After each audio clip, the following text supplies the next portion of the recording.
시간에는요,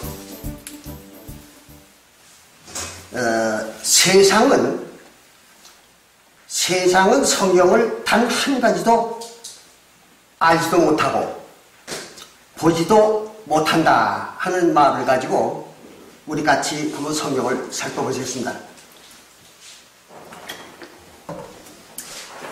물론 우리가 지금부터 같이 말씀을 나누는 이거는 여러분들이 뭐 대충은 아시는 얘기입니다. 대충은 아시는 얘기지만 그래도 우리가 창세기서부터 요한계시록까지 특별히 세상 사람들이 꼭 알아야 될 것을 모르는 거, 그것을 갖다가 하나하나 짚어가면서 이 시간에 같이 한번 확인해 보는 것입니다. 제일 먼저 여러분들이 성경 첫머리에 나오는 게 창세기잖아요. 근데 창세기 1장을 세상 사람들은 어떻게 알고 있는가 하면 하나님이 천지를 창조했다 이렇게 알고 있습니다. 근데 창세기 1장 1절에는 엄연히 써 있어요. 하나님이 천지를 창조하셨다. 그렇게 나옵니다. 근데 거기서 나오는 천지라는 것은 천지를 창조했다는 말은 사전적 의미의 글자대로의 천지 창조가 아닙니다. 세상 천지를 창조했다는 말이 아니에요. 그것을 어떻게 알 수가 있는가 하면 1장, 창세기 1장을 전체를 우리가 살펴보면 그걸 찾아낼 수가 있습니다. 그래서 그거 정확히 창세기 1장이 천지 창조가 아니라는 명확한 증거만 한 가지만 딱 짚고 넘어가겠습니다. 우선 창세기 1장 1절 15절에 1장 1절과 5절에 창세기 1장 1절과 5절을 보면 첫째 날입니다. 첫째 날에 하나님이 빛과 어둠을 만드시고 그랬어요. 빛과 어둠을 만드시고 빛을 낮이라 칭하시고 밤을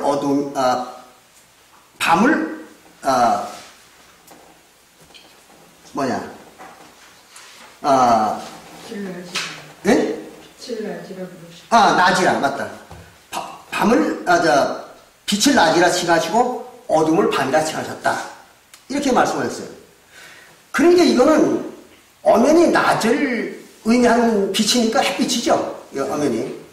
또 밤을 어둠이라고 한 것은 이해가 되지만 빛을 낮이라고 칭했다는 얘기는 하나님이 햇볕과 낮을 만들었다는 얘기죠. 이 얘기는 엄연히. 그런데 같은 창세기 넷째 날에 볼 것 같으면 넷째 날에 보면은 하나님이 궁창에 빛을 만들었는데 큰 광명과 작은 광명을 만들었다 그랬어요. 그럼 큰 광명은 해입니다. 해. 그거 잘 아시잖아요. 작은 광명은 달이고 그리고 별들을 만들었다고 그랬어요. 그러면 뒤에 구절은 설명 안 하더라도 첫째 날 해를 만들어가지고 낮을, 햇빛을 만들어가지고 낮을 만들었다고 해놓고는 또 넷째 날에 가서 또 해를 만들었다. 그러니까 해를 두 번 만들게 되는 거예요. 모순이 있잖아요. 이런 모순이 눈에 보일 때에는 이게 우리가 사전적 의미의 낮과 밤을 만들었고 또 해와 달을 만들지 않았다는 증거라는 걸 알아야 됩니다. 근데 이걸 일반 모든 교회에서는 인정 안 하려고 그래요. 해가 당연히 두 번 만들어진 거예요. 첫째 날과 넷째 날. 그러면 해를 하나에 두 번 만들었으면 하늘에는 해가 두 개가 있어야죠. 하나밖에 없잖아요. 이걸 인정 안 하려고 그러는 거예요, 교회들은요. 그러니까 뭘 모르는 거예요, 그 사람들이? 이 해의 의미를 모르는 거죠. 낮이라는 것의 의미를 모르는 거예요. 그런데 엄연히 요한복음, 이 해와 빛에 대해서 요한복음에서는 이렇게 말하고 있습니다. 요한복음 1장 1절에 보면 말씀이 계시니, 하나님의 말씀이에요. 아까도 이제 사석에서 우리가 말씀 때문에 논쟁이 좀 있었습니다만은 말씀이 계시니 그랬어요. 그리고 이 말씀이 하나님과 함께 계셨으니 이 말씀은 곧 하나님이시라 그랬어요. 그럼 말씀이 하나님이에요. 그걸 우리 명확히 해야 됩니다. 그러면 일반 모든 기독교를 믿는 전 지구의 기독교인들은 말씀이 뭐냐 그러면 성경책을 흔들어요. 이 성경책에 기록되어 있는 것들이 말씀이라는 거예요. 그럼 이 성경책에 기록되어 있는 게 말씀이면은 성경책이 뭐가 되어야 되겠습니까? 하나님이 되어야 되잖아요. 근데 성경책을 깔고 앉아도 괜찮아요. 또 찢어버려도 괜찮아요. 뭐 성경책을 뜯어가지고 코를 풀어도 관계가 없어요. 그러면 이게 하나님입니까? 아니에요. 이거는 이 말씀이 아닌 거예요. 성경은. 그렇기 때문에 이걸 가지고 코를 풀어도 괜찮은 거예요. 그런데 구약시대에 출애굽기 34장 28절에 엄연히 뭐라고 기록되어 있는가 하면 하나님의 말씀 곧 10계를 들었어요. 하나님의 말씀 곧 10계를 판들에 기록하였다. 그럼 10계명 돌판에 기록한 그 10계명이 뭔가 하면 그게 말씀인 거예요. 그게. 이 성경에 기록되어 있는 모든 얘기가 하나님 말씀이 아니에요. 10계명 돌판에 기록되어 있는 게 그게 하나님 말씀이에요. 근데 그게 하나님 말씀이니까 그게 뭐겠어요? 하나님이죠. 그게. 10계명 돌판에 기록되어 있는 게 하나님이에요. 그렇기 때문에 10계명 돌판을 가차히 하거나 만지거나 보기만 해도 어떻게 돼요? 보통 사람들은 죽는 거예요. 왜? 하나님이기 때문에. 인간이 하나님을 보면 죽는 겁니다. 엄연히 성경에 그렇게 써 있잖아요. 하나님이 그랬잖아요. 나를 보고 살 자가 없다. 그랬잖아요. 그게 하나님만 만들기 죽는 거예요. 그러니까 이 성경에 써 있는 것이 하나님의 말씀이라고 그러면 그게 하나님이에요. 그거 보면 어떻게 돼요? 죽어야 되는 거예요. 죽어야 되는 거예요. 응? 하나님을 보고 어떻게 살아요? 말도 안 되는 얘기예요. 근데 이거 자꾸 하나님의 말씀이라고 우기면 안 되는 겁니다. 이걸 아셔야 되는 겁니다. 10계명 돌파는 그게 하나님 말씀이에요. 그거 보면 어떻게 돼요? 죽어요. 만져도 죽고 가차해가도 죽는 겁니다. 이게 하나님인 거예요. 그게 바로 요한일서 1장에 나오는 이 말입니다. 그리고 그 뒤에 뭐라고 기록하는 건 이랬어요. 그가 태초에 하나님과 함께 계셨고 만물이 그로 말미암아 지은 바 되었으니 이랬어요. 누가 지은 거예요? 말씀이 지은 거예요. 말씀이. 하나님인 말씀이 만물을 지은 거예요. 그럼 여기서 만물이 뭘까요? 이 세상에 있는 모든 동물과 모든 구조물과 이게 만물이 아니에요. 성경을 모르는 분들은 그렇게 생각해요. 성경에서 만물이라는 건요, 창세기 1장 1절에 나오는 것처럼 천지를 말하는 거예요. 천지. 그럼 창세기 1장 1절에 나오는 거 천지가 뭔지를 알아야 되는 거예요. 그럼 천지는 뭐야? 하늘과 땅이잖아요. 그럼 하늘은 뭡니까? 하늘은 하나님의 나라입니다. 그 하나님의 나라는 어디예요? 그건 하나님과 언약을 맺은 사람들의 나라입니다. 그럼 하나님과 언약을 맺은 사람들의 나라가 구약교회하고 신약교회밖에 없잖아요. 그렇기 때문에 우리가 누가복음 17장 20절부터 21절에 바리새인이 유대인 아니에요. 구약교회 사람 아니에요. 그 바리새인, 구약교회 사람인 바리새인이 예수님한테 와가지고 천국이 언제 임합니까? 물었잖아요. 그 말은 무슨 말이에요? 하늘이 언제 옵니까? 그 말이에요. 천국, 하늘 똑같은 말입니다. 그러니까 천국이 언제 옵니까? 이렇게 물은 거는 하늘이 언제 옵니까? 이 말이에요. 그랬더니 예수님이 그 사람한테 뭐라고 얘기했어요? 하늘은, 즉 천국은 여기 있다 저기 있다고 말할 수도 없는 것이요 눈에 보이게 오는 것도 아니라 네 속에 있느니라 그랬잖아요. 그럼 하늘이 어디 있는 거예요? 유대인의 몸속에 있는 거예요. 그럼 구약교회 사람인 유대인의 몸속에 있다 이거 하늘이. 왜 그랬는가 예수가. 그러면은 예수님이 그 바리새인과 이 말을 할 때에는 아직 새 언약을 반포하기 전입니다. 반포하기 전이니까 새 언약 교회가 안 생긴 거예요. 그 새 언약 교회가 생기기 전이니까 그때는 하늘나라가 어디예요? 구약교회죠. 네. 그리고 구약교회가 천국이었던 거예요. 네. 그 당시에는. 그러니까 그 하늘이라고 하는 거는 바로 구약교회를 말한 거예요. 그리고 신약교회를 말한 거예요. 그리고 땅은 뭘 갖다 땅이라고 합니까? 땅은 여러분들 잘 아시잖아요. 마가복음 4장 20절하고 시므리서 6장 7절과 8절에 구원받지 못한 하나님의 백성들의 영혼, 이걸 땅이라고 했잖아요. 그럼 하나님의 진리, 빛이죠. 하나님의 진리를 받아들이는 사람들이 누구예요? 하나님의 백성들인 거예요. 하나님의 백성들이 아니면, 하나님과 언약을 맺은 자가 아니면 절대로 하나님의 말씀을, 그 진리를 들을 필요도 없고 들으려고 하지도 않습니다. 그러면 진리를 듣는 자들이 누구예요? 이스라엘 민족과 사독교회 사람들이죠. 이스라엘 민족과 사독교회 교인들 외에는 하나님의 진리를 들으려고 하지도 않고 들을 수도 없고 들을 이유도 없는 거예요. 진리를, 비를 받을 필요가 없는 거예요. 그러니까 비를 받는 그 땅은 바로 그 구약교회 하나님의 백성들과 신약교회 하나님의 백성들을 말하는 거예요.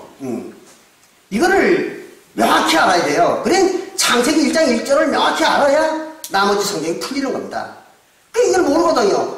전 세계 기독교인들이 창세기 1장 1절이 무슨 말인지를 모르는 거예요. 그러니까 성경이 전혀 안 풀리는 거죠. 이렇게 해가지고 천지를 창조하셨다 하는 그 천지, 그게 만물이에요. 그게 만물인 거예요.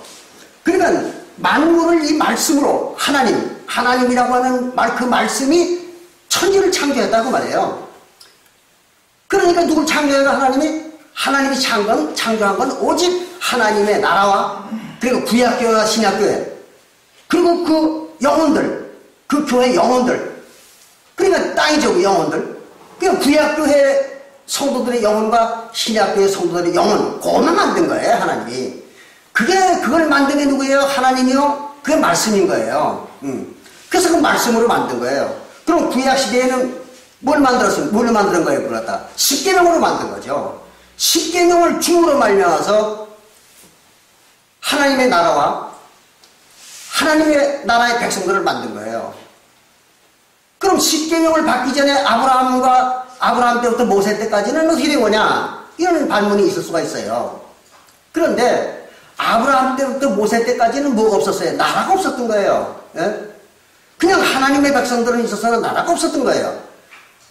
그래서 거기는 그 하늘이라는 말을 안 쓰는 거예요. 거기에 대해서는. 하나님의 나라라는 말 안 하는 겁니다. 아브라함 때부터 모세 때까지는.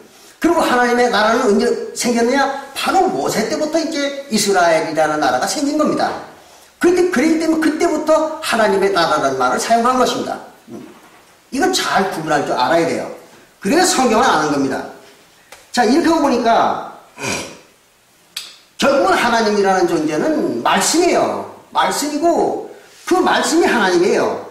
근데 그 말씀은 뭐예요? 십계명인 거예요. 그럼 새 언약에 와가지고는 십계명이 뭐가 됐어요? 그리스도의 법이 된 거죠. 그리스도의 법. 새 언약과 새 언약의 법이 된 거예요. 그거는 이제 예레미야서 31장 31절부터 34절하고 히브리서 8장 8절부터 10절에 딱 나와 있잖아요. 그게 바로 새 언약과 새 언약의 율법이에요. 그리스도의 법. 그런데 신약 시대의 새 언약과 새 언약의 율법인 그리스도 율법을 아는 사람이 있느냐? 또 오늘날까지 그런 사람들이 있느냐? 없잖아요, 지구상에. 그리스도 율법을 아는 사람이 지구상에 한 사람도 없는 거예요, 지구상에. 그럼 그리스도 율법은 언제 없어진 거예요? 서기 70년에 없어진 거죠. 근데 그걸 갖다가 어떤 교회에서는 이렇게 가르쳐요. 그리스도 율법이 콘스탄틴 황제 때 와가지고 없어졌다는 거예요. 콘스탄틴 황제 때는 율법이 안 없어졌어요. 그때 만약에 콘스탄틴 황제 때에 그리스도 율법이 없어졌다면 어떤 현상이 나타나는가 하면 장장 사도시대부터 콘스탄틴 황제가 집권할 때까지 320년 동안 그리스도 율법이 있었다는 얘기예요. 그럼 320년 동안 그리스도 율법이 있었으면 320년 동안 구원을 받았다는 거거든요, 사람들이. 말이 됩니까? 생각해보세요. 사독교회의 범주가 어디예요? 이탈리아 로마서부터 그 소아시아 일대와 마케도니아를 거쳐가지고 이집트까지 당장 지중해 연안을 다 휩쓸었던 거예요. 그게 서기 70년까지의 현상입니다.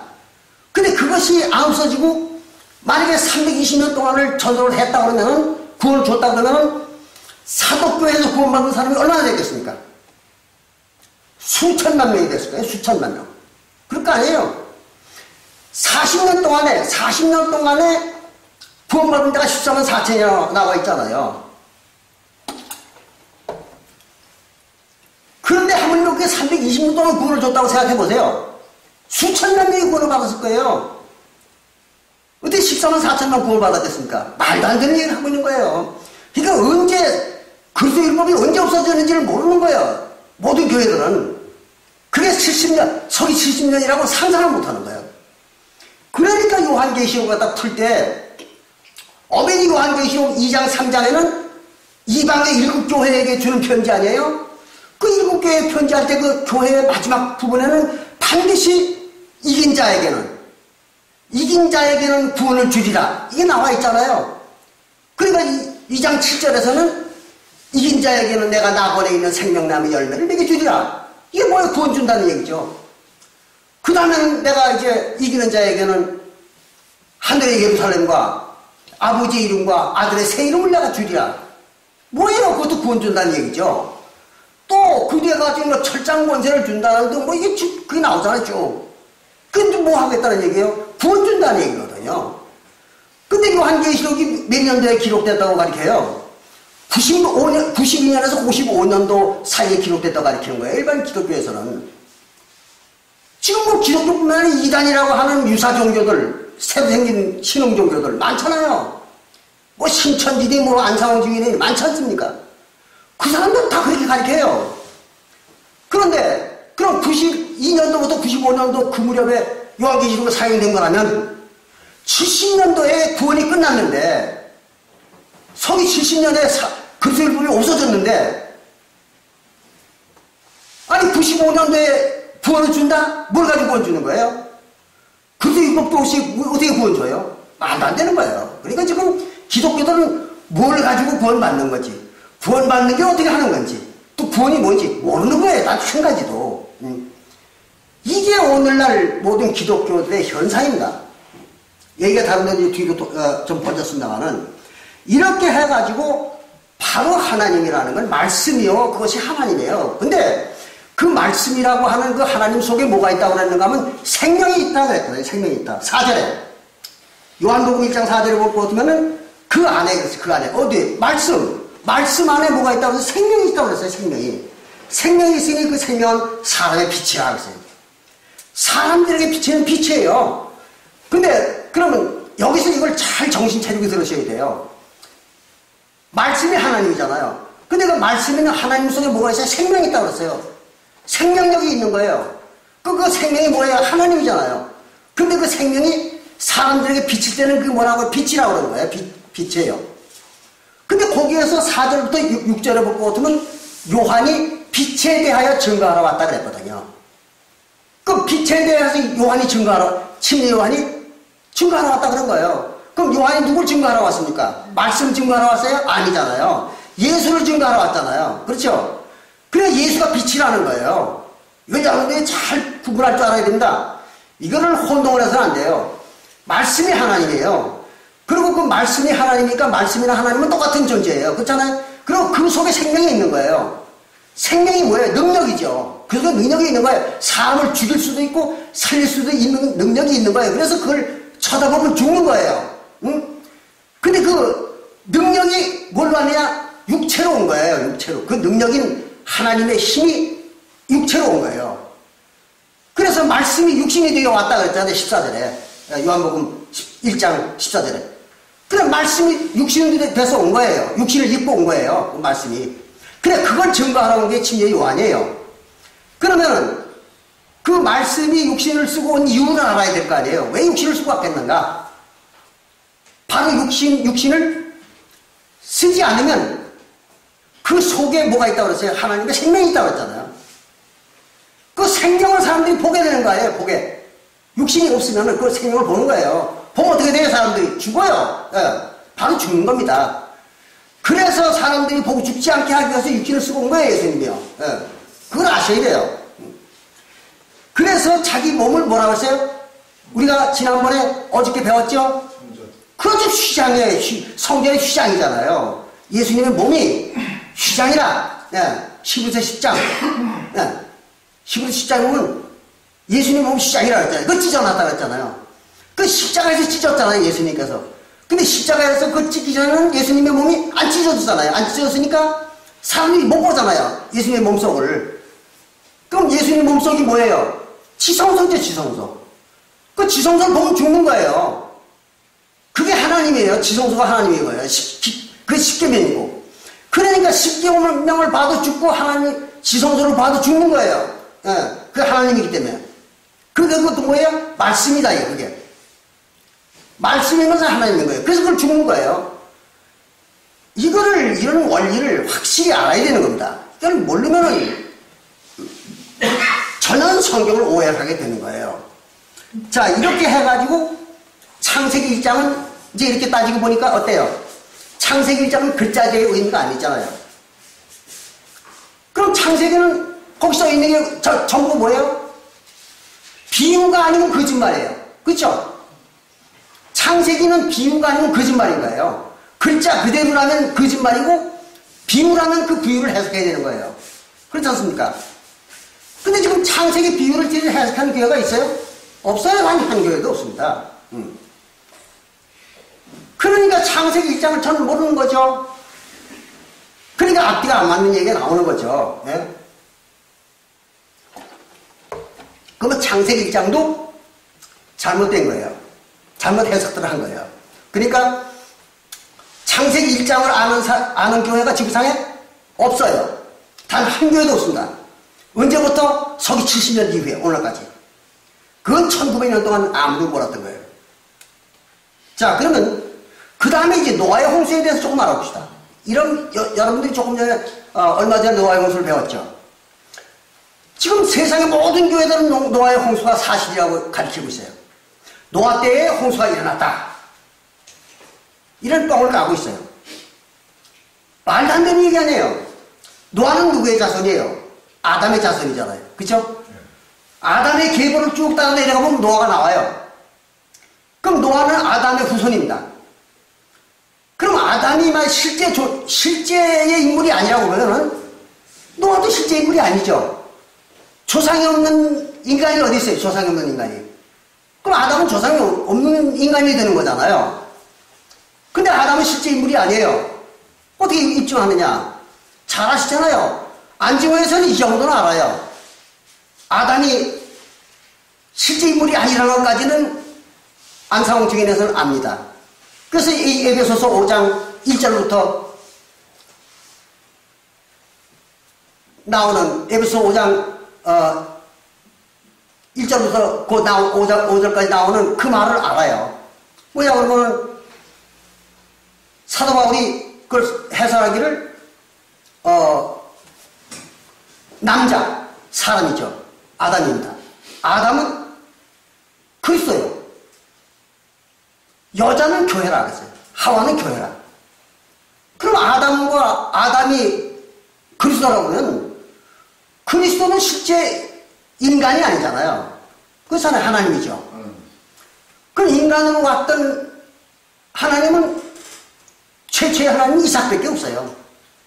그건 안상호 제인도 가르치잖아요. 이삭이 하나님이라는 걸. 저 그리스도라는 걸. 그러니까 그리스도가 최초로 온 하나님이에요. 육신을 쓰고 온 하나님은. 그 이전에는 하나님이 육신을 쓰고 온 적이 없어요. 그러니까 아담은 누구예요? 이삭이에요, 이삭. 그럼 이삭은 누구의 아들입니까? 아브라함의 아들이잖아요.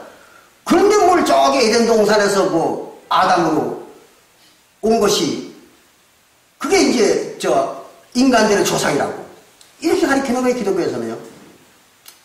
황당한 얘기죠. 그럼 아담은 실제 존재하던 인간이 아니에요. 하와도 마찬가지입니다. 하와도 교회라고 그랬잖아요. 교회가 어떻게 인간이 돼요? 교회는 집단이죠. 그런데 그러면 하와도 실제 인물이 아니고 아담도 실제 인물이 아니에요. 그러면 그 후손인 노아는 어떻게 돼요? 실제 인물이 아니잖아요. 그 노아는 어떤 인간이에요? 어떤 인간인데 그 의인화 시킨 거예요, 의인화. 그러니까 노아가 없었으니까 홍수도 당연히 없었어야죠. 홍수라는 게 어디 있어요, 홍수라는 게. 그런데 지난번에 노아의 홍수를 배울 때 여러분들이 공부하셨지만, 홍수는 이스라엘 백성들이 출애굽해가지고 가나안 땅을 점령할 때 가나안 지방에 살고 있던 모든 10개 족속들을 갖다가 멸망을 시키고 멸종을 시키면서 들어갔던 그 사건이 바로 홍수로 비유했던 거예요. 홍수. 그래서 성경에서는 물이 뭐예요? 백성과 무리와 열국이다 그랬죠. 요한계시록 17장 15절에. 실제 물이 아닌 거예요. 성경에서 얘기하는 물은 실제 물이 아니에요. 그거는 나라와 열국과 백성을 갖다 물이라고 그러는 거예요. 그래서 북방 이스라엘을 멸망시킨 북방의 아수르가 천일 올 때에도 이사야서에 뭐라고 하냐면 큰 강의 물이 넘치리라 그랬잖아요. 그러면서 그 큰 강의 물은 아수르 왕과 그 세력이니라 이렇게 번역까지 해줬잖아요. 하나님이 친절하게. 근데도 이걸 모르는 거예요. 물이 백성들이라는 거, 또 군대들이라는 거. 그러니까 노아의 홍수는 실제 사건이 아닌 거예요. 근데 그걸 오늘날 교회들이 실제 사건이라고 가르치니까 어떻게 된 거예요? 모르는 거죠, 성경. 하나도 모르는 거예요. 창세기 1장부터 노아까지 사건을 전혀 그게 무슨 의미인지를 몰라요. 내 비름이 뭔지 전혀 모르는 거예요. 자, 그 다음에 우리가 잘 아시는 거와 마찬가지로 아브라함의 아들 이삭이 그리스도라고 나와 있잖아요. 그러니까 그거는 뭐 갈라디아서 3장 16절에 나와 있고 또 요한복음 8장 56절에 예수가 자기가 아브라함의 아들로 왔었다고 태어났었다고 직접 자기 입으로 예수가 말했잖아요. 그럼에도 불구하고 이걸 부인하는 거예요. 모든 교회들은. 왜? 모르면서 아는 척 하려니까 부인하는 수밖에 없는 거죠. 자기들이 모르면 솔직히 모르는 거에 대해서는 왜 몰랐는가? 이걸 따져봐야 되는데 그렇지 않고 무조건 우기려니까 아니라고 우기는 거죠. 근데 엄연히 성경에 기록되어 있잖아요. 갈라디아서 3장 16절에도 이삭이 그리스도로 써있고 또 요한복음 5장 56절에 8장 56절에도 예수님이 자기가 아브라함의 아들로 태어났다고 간증을 하고 있잖아요. 그런데 여기 또 재미난 게 있잖아요. 에스겔서 잘 아시는 바와 마찬가지로 에스겔서 34장 15절과 16절에는요. 하나님이 자기 친히 이스라엘의 목자가 되겠다 그랬어요. 자기가 직접 목자가 되어주겠다 이렇게 얘기를 했어요. 그래 놓고 에스겔서 34장 23절부터 24절에는 내가 목자를 세우되 다윗이라 그랬어요. 다윗. 그럼 앞에서는 같은 에스겔서 34장에서 앞에서는 자기가 직접 이스라엘 나라의 목자가 되겠다고 해놓고 바로 그 옆에서는 또 뭐라 그러는가 그 목자는 다윗이라고 했어요. 그럼 하나님이 다윗으로 온다는 얘기 아니에요. 그렇잖아요. 이걸 이해 못하는 거예요. 기독교들은. 이게 바로 지혜가 없는 거예요, 그 사람들이. 그러니까 알고는 다윗으로 왔던 이스라엘의 목자가 바로 하나님인 거예요. 예.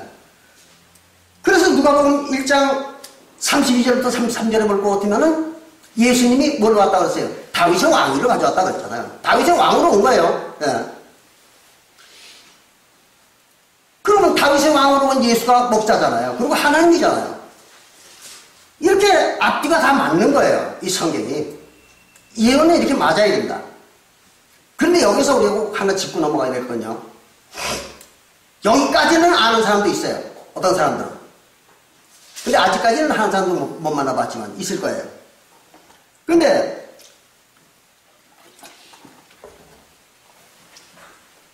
하나님이 다윗으로 오는 것이 바로 예수님이라 됐어요. 그러면 다윗 왕국이 말세에 가가지고 다시 다윗 왕국을 이렇게 세우리라. 그런 예언이 있어요, 성경에는. 어디 그런 내용이 있는가 하면 아모스 9장 11절부터 12절에 나옵니다. 그럼 아모스 9장 11절부터 12절에는 뭐라고 나와 있는가 하면 하나님이 이렇게 예언했어요. 때가 이르러서 다윗의 천막이라는 건 다윗의 집을 그런 얘기예요. 그럼 다윗의 집은 뭐예요? 이스라엘 나라죠. 그 다윗의 집 이스라엘 나라를 다시 수축할 것인데 그 말이에요. 그럼 다시 세우겠다는 얘기예요. 이스라엘 나라를. 그 언제예요? 바로 다윗 왕으로 온 예수가 와가지고 다윗 왕국을 다시 세우겠다는 거예요. 그게 사도교회를 말하는 거죠. 그러니까 예수로 와가지고 다윗 왕이 예수로 와가지고 자기의 나라를 다시 세우겠다는 거예요. 그게 다윗 왕국이라는 거예요. 다시 세우는 다윗 왕국이라는 거예요. 이거 사도교회를 말하는 거잖아요. 그때에 잘 들으시기 바랍니다. 그때에 에돔의 남은 자손이 뭐예요? 에돔 족속 중에 남은 자손이 있다는 거예요. 그러니까 아주 적은 숫자죠. 에돔 족속. 그럼 에돔 족속이 뭐예요? 에서의 자손 아니에요. 에서의 자손. 그럼 에서의 자손 중에 얼마를 그 예수가 사도교회를 세울 때에 그들을 그 사도교회 다윗 왕국에 소유로 주겠다. 소유로. 다윗 왕국의 소유를 삼아주겠다. 그런 거예요. 그러니까 다윗이 예수로 와가지고 사도교회를 세웠어요. 그게 다윗 왕국이요. 근데 그 다윗 왕국에다 뭘 준다고요? 에서의 자손 중에 남은 자, 아주 적은 자예요. 그들을 주겠다 그런 거예요. 뭘로? 백성으로.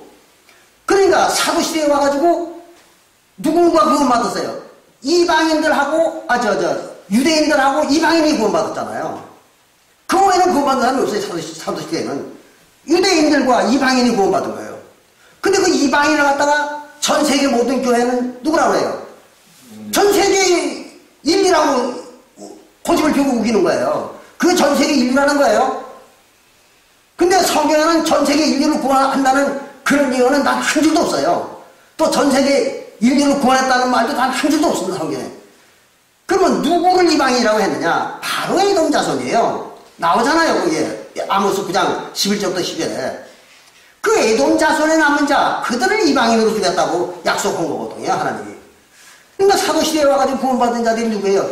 유대인들 중에서 택함을 받은 자들하고 에서의 남은 자들 중에서 이방인이죠. 그러니까 이제 그들은 이방인이 됐으니까 구약시대에 이방인이라고 하는 그 에서의 자손 중에서 일부를 구원주겠다 이런 얘기예요. 그래서 사도시대에 와가지고 구원받은 자는 그들밖에 없는 거예요. 유대인 중에 일부 구원받은 택함을 받은 자들하고 또 에돔 족속 중 에서의 자손 중에서 일부가 구원받은 거예요. 그래서 그들을 갖다 뭐라고 그러냐? 그 이방인들을 갖다가 젠타일스라고 그러는 거예요. 젠타일스가 뭐예요? 갈려져 나간 민족, 그 말입니다. 갈려져 나간 민족. 그럼 어디서 갈려져 나갔어요? 사도시대에 구원받은 이방인들이 어디서 갈려져 나간 거예요? 바로 에서의 자손, 야곱과 에서가 이삭의 자손으로 태어나가지고 하나님 백성 자격을 얻었잖아요. 거기서 갈려져 나간 거예요. 그게 에서의 자손들이죠. 근데 이 지구상에 있는 다른 민족들이, 한국 사람들이, 영국 사람들, 중국 사람들이 어디서 갈라져 나왔어요? 갈라져 나온 데가 없잖아요. 그럼 우리는 젠타일스가 아니에요. 이걸 알아야 돼요. 그럼 우린 뭡니까? 포린너예요. 포린너. 완전 이민족들입니다. 그러니까 성경에 나오는 이방이라는 명칭도 세 가지예요. 세 가지. 그게 이제 성경에서 사도시대에 구원받은 그 이방인들, 그건 젠타일스예요. 그리고 이스라엘 나라와 연결되어 있는 바벨론이라든지 메데파사라든지 헬라, 로마, 이걸 뭐라 그래? 포린너라고 그런다, 포린너. 그리고 그 외에 야만이라고 하는 다른 민족들, 그들은 포린너라고 또 안 그래요, 성경에서는. 여러분들이 구약 성경을 읽어보면 알아요. 영어 성경, 또 히브리어 성경을 읽어보세요. 그럼 거기는 그들은 another nation이라고 합니다. 전혀 다른 나라, another nation. 나오는 거예요. 이렇게 세 가지가 나오는 겁니다, 성경에는. 근데 이게 세 가지가 뭐를 의미하는 건지 모르고 한글 성경에는 전부 이방인이라고 번역을 하는 거예요, 전부. 이것도 이방인, 저것도 이방인, 다 이방인이라고 번역을 해놨고 했단 말이에요. 구분이 안 되는 거예요, 한글 성경 보고서는. 그러니까 마치 한글 성경을 들여다보면 예배가 뭔지 제사가 뭔지를 구분 못하게 만들어 놓은 것과 똑같은 거예요. 네. 이런 현상이 바로 오늘날 우리가 들고 보는 이 성경입니다. 이걸 아셔야 돼요. 그리고 이제 예수라는 것도 그렇습니다. 아까도 우리 사석에서 잠깐 얘기했지만 예수라는 게 예수가 아니라는 거. 예수는 예수가 아니다. 예수 이름이 아니다. 하는 거를 아는 교회가 딱 한 군데가 있습니다. 어딘지 아십니까? 여호와의 증인교회입니다.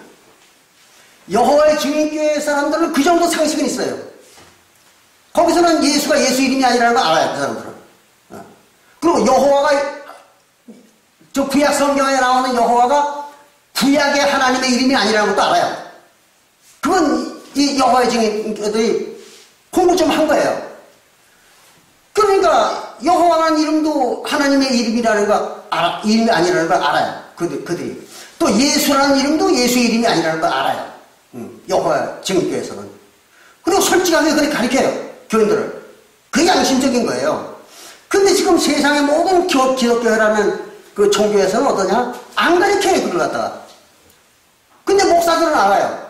목사들은 신학교 나왔으니까 최소한도 여호와의 이름이 아니라는 걸 알아요.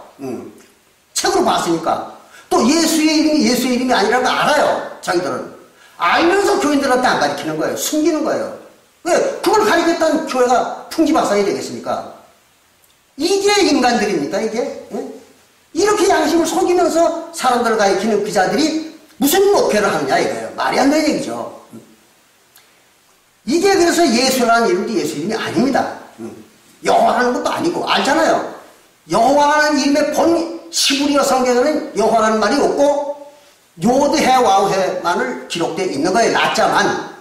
근데 그 요드해 와우해라는 거는 언제부턴가는 전혀 그걸 읽을 수 없게 돼버린 거예요. 다 잊어버린 거예요. 읽는 방법을 잊어버렸어요. 그게 어떻게 발음하는지를 잊어버린 거예요. 그러니까 하나님의 이름 못 부른 거죠. 이스라엘 백성들이. 그래서 이제 중세기에 와가지고 로마 교회 신부가 그걸 만든 거예요. 여호와라는 이름을 만든 거죠. 예수도 마찬가지입니다. 여러분들 잘 아시는 바와 마찬가지로 이 신약 성경은 뭘로 기록되어 있어요? 신약 성경은 일부, 극히 일부는 아람어로 기록되어 있고 또 일부는 헬라어로 기록되어 있고 이렇게 몇 가지 언어로 기록되어 있잖아요. 그런데 어떤 성경에도 예수의 이름이 기록된 게 없어요. 그걸 갖다가 헬라어 성경에서 지사스라고 써버린 거예요. 거기다가 자기들 멋대로 예수 이름을 거기다 기록을 안 하면 경전으로서의 의미가 없잖아요. 그러니까 경전으로서의 그걸 만들려고 거기다 지사스라고 이름을 만들어 붙인 거예요. 그랬으면은 또 그 후에는 다른 나라들도 똑같이 지사스라고 이걸 흉내를 내야 될 거 아니에요. 응? 안 내요. 흉내를 안 낸단 말이에요. 왜? 그걸 알았거든요. 신학자들이 알았던 거예요. 그 지사스라는 게 예수 이름이 아니라는 걸 알았던 거예요. 그래 흉내를 안 내는 거예요. 그래서 각 나라가 자기네 나라 편리한 대로 만들어가 붙이는 거예요. 이런 것다가. 쉽게 얘기해서 좀 쌍스러운 얘기지만 개판이죠. 뭐 개판. 이게 신약성경이라는 책이에요. 근데 이걸 갖다가 신약성경 갖다가 경전이라고 또 성경이라고 이걸 공부하고 이걸 지키라고 그러는 거예요. 완전히 사기판인 거예요. 이게 오늘날 교회들의 모든 전 세계 교회들의 실상입니다.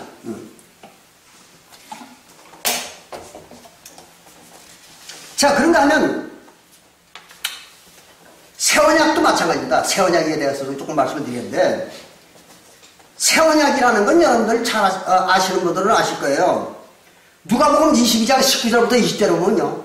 누가복음 22장 19절부터 20절을 보면 예수님의 떡과 예수님의 살과 피를 상징하는 떡과 포도주를 축사해서 먹일 것이 그게 새언약에 이렇게 나와 있어요. 누가복음 22장 19절부터 20절에. 그럼 예수님의 살과 피를 상징하는 떡과 포도주를 먹이는 그것이 새 언약이라는 거예요. 맞을까요? 틀렸습니다. 그건 틀린 겁니다. 그건 새 언약이 아니에요.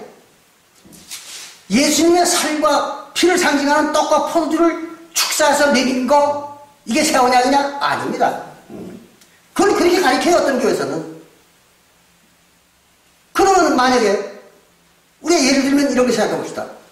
구약시대에 출애굽기 24장 4절부터 8절에서 이스라엘 나라의 장로들과 모세가 모여가지고 하나님과 언약을 맺었어요. 여덟 그때에 율법을 기록해가지고 그 율법을 하나님 백성들에게 낭독해 주면서 이거를 지키겠냐 하니까 백성들이 그걸 다 준행하겠습니다 하고 언약을 했어요. 그래가지고 그 자리에서 화목제사를 지켜가지고 그 화목제사의 피, 송아지 피죠. 그 송아지 피를 뿌리면서 이게 너희와 하나님이 언약하는 언약의 피니라 이랬어요.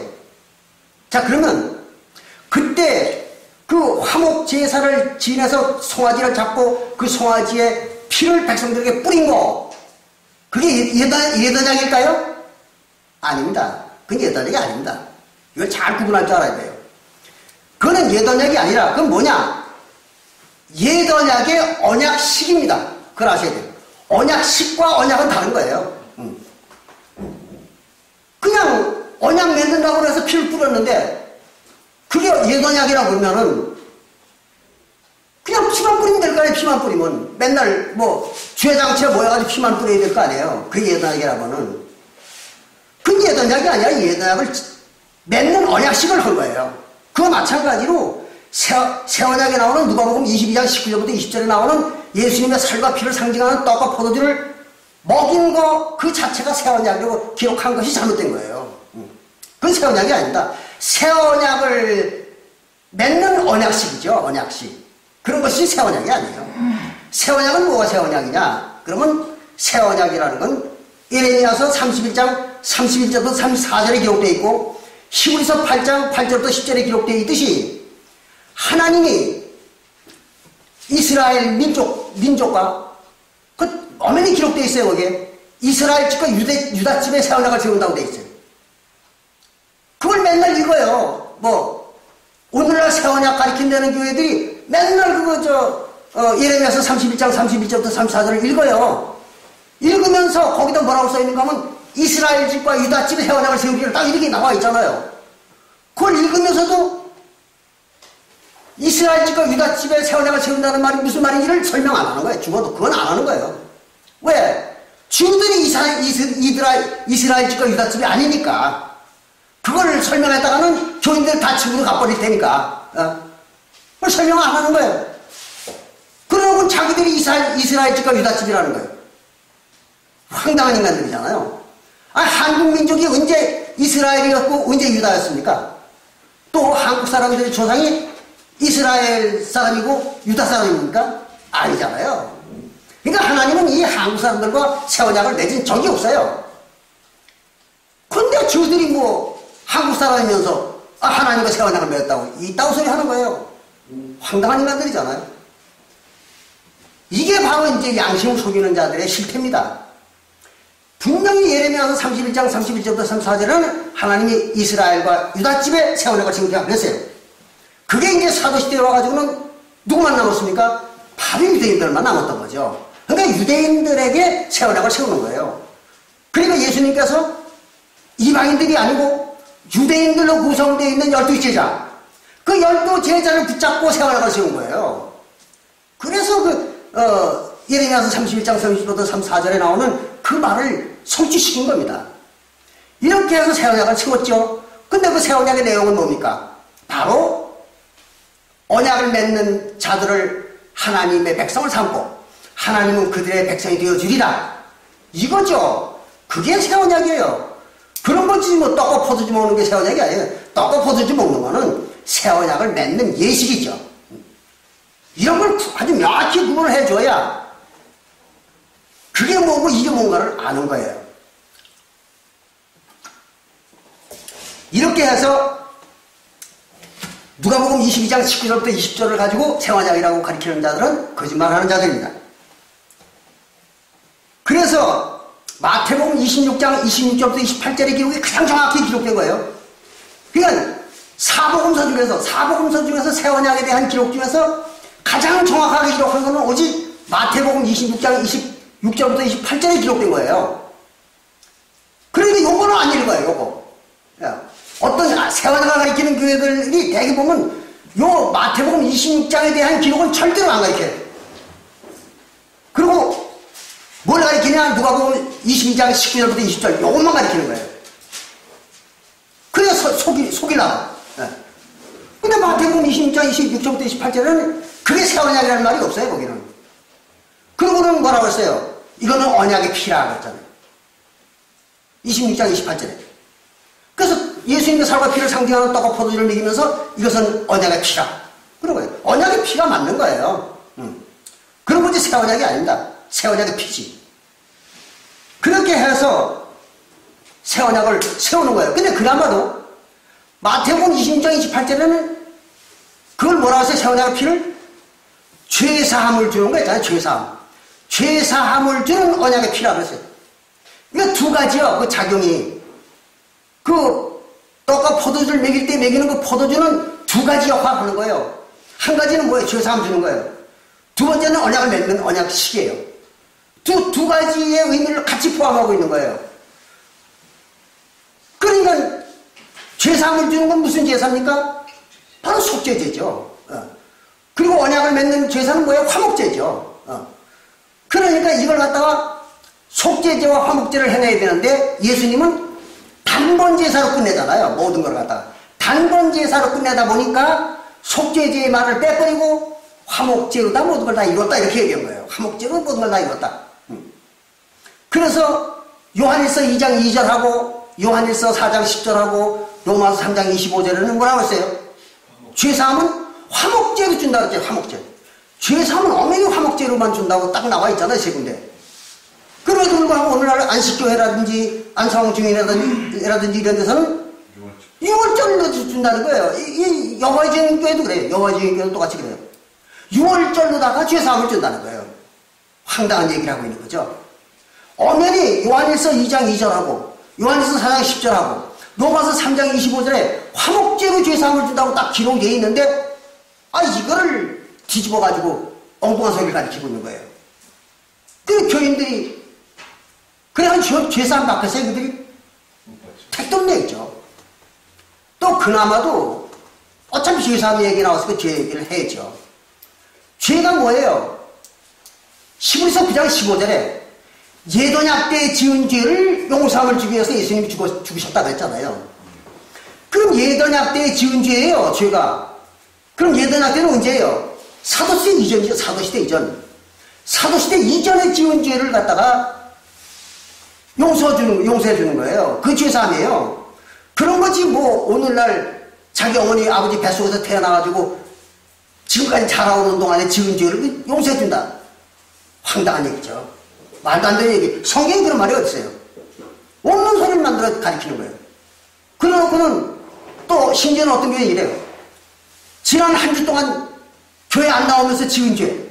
지난 한 주 동안 교회 안 나오면서 지은 죄를 갖다가 주일날 와가지고 교회에서 말씀으로 그걸 세탁을 하라는 거예요. 그래가지고 말씀으로 그 죄를 씻고 들어가서 또 일주일을 살라는 거예요. 그리고 또 그 다음 주에 또 나와가지고 또 말씀으로 죄를 씻고 들어가서 또 살아요. 이래야 된다는 거예요, 이게. 이런 황당한 인간들이 어딨어요? 죄사함은 우리 한 번밖에 없잖아요. 한 번밖에는 못 받는 거예요. 그것도 예언약 때 지은 죄예요. 지금 짓는 죄는 죄가 아니란 말이에요. 왜? 율법이 없잖아요. 율법이 없으면 죄는 죄로 인정 안 한다고 로마서 5장 13절에 딱 나와 있잖아요. 응? 그럼 율법은 이미 사도시대에 없어진 거잖아요. 왜? 율법은 약속의 자손이 올 때까지만 있을 것이라 그랬잖아요.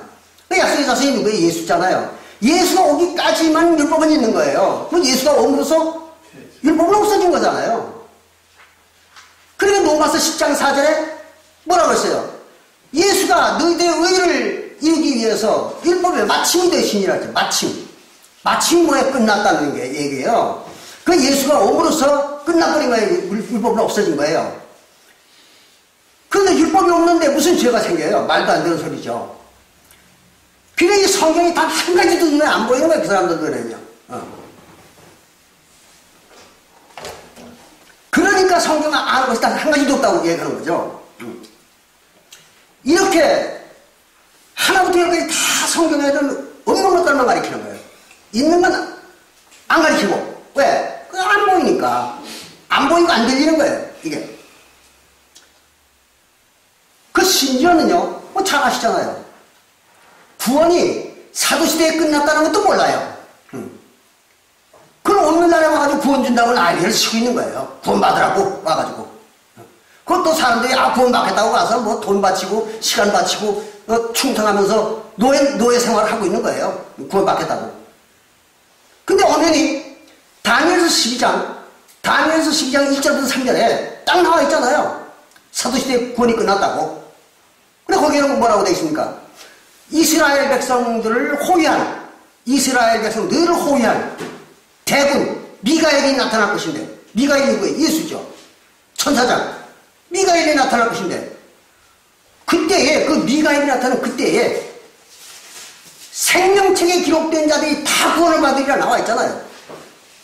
그러면 다니엘서 12장 1절부터 3절에 나와 있는 그 생명책에 농명된 자들이 미가엘이 나타날 때 구원 다 받겠다. 그 말은 무슨 말이에요? 사도시대에 구원 다 받는다는 얘기예요. 그럼 사도시대에 농명된 자들이, 생명책에 기록된 자들이 다 구원 받았는데, 그러면 생명책에 구원 안 받은 게 없을 거 아니야? 다 받았으니까, 사도시대에. 그럼 그 후에 구원 받은 자가 있을까요? 없죠. 아니, 생명책에 기록된 자가 다 구원 받았는데 뭘 또 누가 구원 받을 거예요? 다 뜨는 소리 하고 있는 거죠. 그러니까 구원은 사도시대에 이미 끝난 거예요. 그 말이 바로 마태복음 24장, 마태복음 24장 32절부터 34절에 나와 있잖아요. 근데 그 마태복음 24장 32절부터 33절에 32장 32절, 24장 32절부터 34절에 나오는 그 말씀을 되지도 않는 방법으로 해석을 해버리는 거예요. 거기 이렇게 나와 있잖아요. 무화과나무의 비유를 배워라. 그럼 무화과나무가 뭔지를 알아야 비유를 배울 거 아니에요. 근데 그 무화과나무를 갖다가 지금 1948년도에 독립한 이스라엘 나라라고 가리키는 거예요. 그 만상호 뒤에도 마찬가지고 신천지도 마찬가지고 다 마찬가지예요. 모든 게 똑같아요. 그거는 지금 1948년도에 독립한 이스라엘 나라는 무화과가 아니에요. 그거는. 왜? 무화과나무는 여러분들 잘 아시잖아요. 다니엘서 5장 7절에 나와 있는 것처럼 하나님과 언약을 맺은 유대 나라를 말하는 거예요. 그런데 지금 오늘날 이스라엘 팔레스타인 지방에 독립한 나라 하나님과 언약을 맺었습니까? 언제 언약을 맺었어요, 그들이? 사도시대에 심판받은 자들의 후손이잖아요. 그럼 심판받고 난 다음에 오늘날까지 2000년 그들이 하나님과 언약을 맺은 적 있어요? 없잖아요. 근데 그들이 어떻게 무화과가 돼요? 말도 안 되는 얘기죠. 그걸 갖다가 무화과가 싹이 난 거라고. 그래가지고 그 싹나는 일이 이 세대가 다 지나가기 전에 다 이루리라, 예수님이. 그랬더니 그게 이제 이스라엘 나라 독립해가지고 한 세대, 1988년도까지 한 세대 40년 동안에 다 이룬다는 얘기다. 이렇게 번역을 해놓은 거예요. 이 무식한 사람들이. 엉뚱한 얘기가 돼버리니까 다 속아버리거든요, 거기요. 그거는 그런 얘기가 아니라 사도시대의 유대 나라를 말한 거예요. 하나님과 언약을 맺은 유대 나라. 그럼 그 나라가 싹이 나기 시작한 거. 구약시대에는 그들이 어떻게 됐어요? 모세율법을 보면 다 죽었잖아요, 그 영혼들이. 그 죽었던 영혼들이 예수가 와가지고 다시 싹을 내준 거 아니에요, 그들에게. 구원을 준 거잖아요. 그 싹이 난다는 얘기는 구원을 받는다, 그 말이에요, 그게. 다시 부활한다, 그런 얘기예요. 그 부활을 하는데 그것이 이 세대가 다 지나가기 전에. 언제예요? 사도시대죠. 사도시대 한 세대가 다 지나가기 전에 다 이룬다. 그 서기 70년까지 다 이룬다는 거예요, 전부가 그걸. 그러니까 거기서 뭐라 했어요? 이 세대라고 했죠. 앞으로 2000년 후라고 말하지 않았잖아요. 그래, 엄연히 마태복음 24장 32절부터 34절은 이 세대라고 얘기했는데, 그걸 갖다가 오늘날 2000년이나 지난 오늘날의 한 세대라고. 이따구로 번역을 하는 거예요. 이거 사람 잡는 얘기예요. 사도시대에 이 세대라고 했으면 사도시대를 말한 거예요. 그러니까 사도행전 2장 17절에 베드로가 말할 때 뭐라고 얘기했습니까? 이 마지막 말세, 이 말세에 그렇지, 이 말세. 이 말세에 예수 그리스도가 나타났느니라. 똑같은 말이 베드로전서 1장 20절? 예, 아니요, 1장 20절에 똑같이 나와 있잖아요. 그러면 그게 이 세대라는 게 언제예요? 사도시대 한 세대를 말하는 거잖아요. 근데 오늘날에 와가지고 2000년이나 지난 오늘날에 와가지고 오늘날 한 세대라고. 이게 말이 되는 소리예요. 그 성경을 읽는 거예요, 안 읽는 거예요? 아주 작심하고 사람들을 속이려고 작정한 자들이죠. 그렇게 해서 사람들을 속여먹고 있는 거죠. 전 세계 교회들이. 그러니까 교인들은 다 한 가지도 모르는 거예요. 그 중에서. 이제 시간이 좀 많이 갔습니다만은. 그래서 이제 마지막으로 이제 한 가지만 말씀을 드리고 말겠습니다. 이렇게 따지다 보면 성경 전체를 따지려면 끝도 없어요. 그게 중요한 것만 몇 개 지금 말씀을 드리는 겁니다. 제일 마지막으로 요한계시록 17장 5절에 요한계시록 17장 5절에 이런 말이 나와요. 비밀이라. 뭐가 비밀이라는 거예요? 뭐가 비밀이라면 큰 바벨론이 비밀이라는 거예요. 비밀이라는 게 무슨 얘기야? 감춰놨다는 얘기죠. 그 의미를. 그러니까 그 큰 바벨론의 의미를 감춰놓은 거예요. 성경에다가. 하나님이 사람이 못 보게. 그러니까 못 보는 거예요. 근데 그 큰 바벨론인데 땅의 음녀들의 어미라 하세요. 땅의 음녀들의 어미라. 그럼 어미는 뭐예요? 교회? 성경에서 교회죠. 어미는. 그러니까 에베소서 5장 31절부터 32절에 나오는 것처럼 그건 어미예요. 어미. 그런데 그게 누구냐? 바벨론이에요. 근데 음녀예요. 음녀. 예, 음행을 한 여인이에요. 근데 이걸 우리 꼭 여기서 짚어야 됩니다. 이걸 모르면 이게 해석이 안 돼요. 성경에서 얘기하는 음녀, 이거는요 반드시 하나님과 언약을 맺은 자들이라면 음녀가 될 수 있습니다. 그걸 잘 아셔야 돼요. 하나님과 언약도 맺지 않은 자들을 갖다가 음녀라고 말할 수는 없는 거예요. 성경에서는. 왜? 하나님과 언약 맺지 않은 놈이 신을 2개 섬기든 3개를 섬기든 우상을 섬기든 하나님과 무슨 관계 있어요? 하나님도 관계 안 해요. 하나님과 언약을 맺지 않은 자가 신을 4개를 섬기든 우상을 섬기든 하나님과 관계가 없잖아요. 근데 하나님과 언약을 맺은 놈들이 우상을 섬기고 다른 신을 섬기니까 그걸 음행이라고 그러는 거예요. 그 음행은 성경에서 음행은 누구에게 있는 거예요? 반드시 하나님의 백성에게만 있는 거예요. 하나님과 언약한 자들에게만 해당되는 거예요. 그렇지. 하나님과 언약을 맺은 적도 없는 자들에게 음행했다. 말도 안 되는 얘기예요. 그거는 마치 저것과 똑같은 거예요. 창녀촌에 가가지고 창녀를 보고 어떤 사람이 가가지고 너 왜 오입질하냐? 왜 그 못된 짓을 하냐? 이러고 따지는 사람이 있다 그러면 따지는 놈이 미친놈이죠. 그렇잖아요. 그거는 정숙한 여자, 어떤 남편의 한 여자, 그렇죠? 어떤 남편의 한 여인이 그런 짓을 했다면 당연히 그건 질책을 해야죠. 근데 남편도 없는 여자가 그렇게 했는데 그걸 음행했다 그러고 그 미친놈이잖아요. 따지는 놈이. 그건 똑같은 거예요. 하나님도 자기와 언약을 맺은 백성들이 다른 신을 섬기든지 우상을 섬겨야 그게 음행이지. 자기와 언약도 안 맺은 자가 다른 신 섬기고 우상 섬기는 걸 그 음행이라고 하면 하나님이 미친 거죠. 그렇잖아요. 그러니까 여기서 얘기하는 이 바벨론 그 음녀 그건 누구예요? 하나님의 나라였던 거예요. 이게. 그러니까 음녀라고 하는 거죠. 이걸 알아야 되는 거예요. 근데 어떤 교회들은 오늘날 무슨 개신교회가 바벨론이라느니 천주교회가 바벨론이라니 음녀라니 이래 따오소리를 하고 있는 거예요. 정신 나간 사람들이죠. 그거는. 하나님과 언제 천주교회나 개신교회가 언약을 했어요? 언약한 적이 없잖아요. 그들이 언제 하나님의 백성이었어요? 그거 아니라고요. 그리고 그들은 음녀가 아니에요. 그래서 그 뒤에 요한계시록 14장 8절을 볼 것 같으면요. 무너졌도다 큰 성 바벨론이여 모든 나라를 음행으로 진노의 포도주를 먹인 자로다 그랬어요. 그럼 하나님이 조금 전에도 말씀드린 것처럼 자기 백성이 아닌 자가 음행을 하는데 왜 진노를 해, 하나님이? 뭐 진노할 이유가 없잖아요. 근데 왜 진노의 포도주를 매겠다 그랬거든요. 그러니까 이거는 하나님 백성들이었던 거예요. 그럼 하나님 백성들은 딱 두 가지밖에 없잖아요. 구약교회, 신약교회. 근데 구약교회와 신약교회 중에 둘 중에 한 놈이 음행을 한 거예요. 그러니까 이 바벨론은 구약교회가 아니면 신약교회죠. 그렇잖아요. 이걸 잘 알아야 되는 거예요. 그걸 모르니까 거짓말 하는 자들에게 속는 거죠. 교회 가가지고. 그런데 여기 명확한 단서가 나오네요. 이 음녀가 누구라는 것이 아주 명확하게 단서가 나와요. 네. 어떻게 나오는가 하면 요한계시록 17장 16절과 18절입니다. 요한계시록 17장 16절에 보면 이렇게 나옵니다. 10뿔 가진 짐승이 뭔 짓을 해요? 그럼 10뿔 가진 짐승은 누굽니까? 로마 나라잖아요. 로마 나라. 왜 그런가 하면 로마 나라는 콘스탄틴 대제가 나기 이전에 벌써 10나라로 갈라졌던 것이죠. 아시잖아요. 그래가지고 10나라로 갈라졌는데 그 중에 3나라는 교황이 멸망을 시켰잖아요. 동포트, 반달, 헤루라이.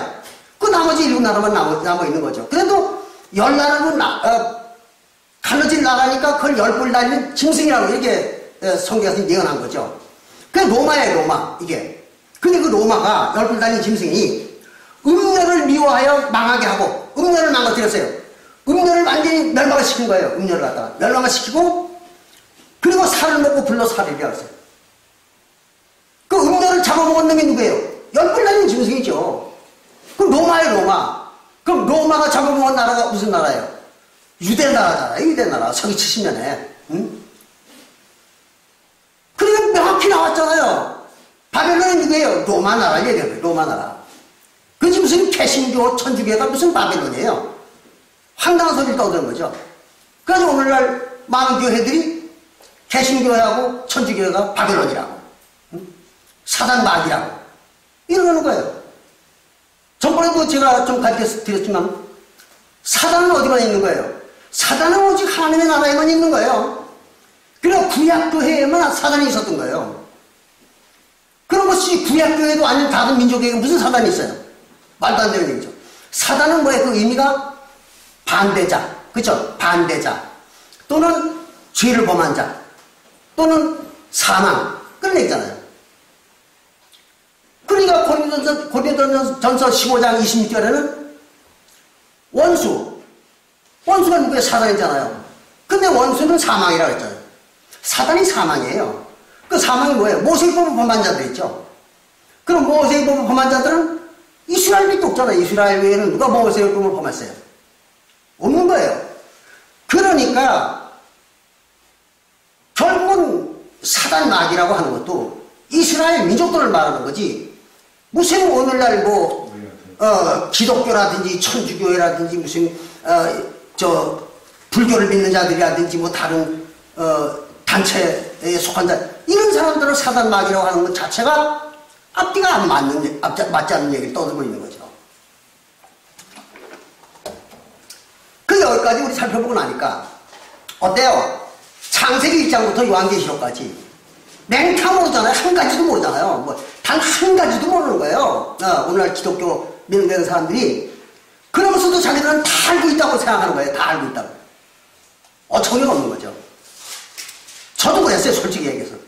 저도 안상호 지인에 다닐 때 거기서 목사 노릇을 했지만 그때 내가 다 아는 줄 알았던 거예요. 왜? 그 당시에 내가 나가가지고 개신교 목사들을 만나면요. 입도 뻥도 못해요. 내 앞에서. 개신교 목사들이. 그랬으니까 내가 안상호 주인회를 갖다가 이끌었던 거죠. 그런데 그때는 개신교 목사들이고 누구 성경 안 다루고 신학 박사들이고 내 앞에서 꼼짝도 못한 거예요. 한마디도 못했어요. 그러니까 안상호 주인의 진리가 최고로 알았던 거예요. 이건 우리가 다 안다. 막 그렇게 생각했던 거죠. 착각을 했던 거예요. 그랬는데 안상호 주인이 탈퇴하고 나서 1988년도부터 1997년도까지 그 안상호라는 분이 성령으로 오셔가지고 전혀 안상호 주인에서 내가 가르치던 것과는 전 방대되고 전혀 배우지 못하고 세상 어느 책에도 없는 거 그거를 갖다가 가르친 거예요. 저를 갖다가. 그 1997년도부터 지금 내가 가르치는 이게 나온 거예요. 그러니까 전 세계에서 단 한 사람도 아는 사람이 없죠. 이거 제가 가르치는 거라서. 그러니까 내가 가르치는 걸 단 한 사람도 아는 게 없다는 얘기는 전 세계의 사람들 중에서 성경을 아는 사람이 단 한 사람도 없다는 얘기잖아요. 이걸 어떻게 부인하느냐, 이게. 말도 안 되는 얘기죠.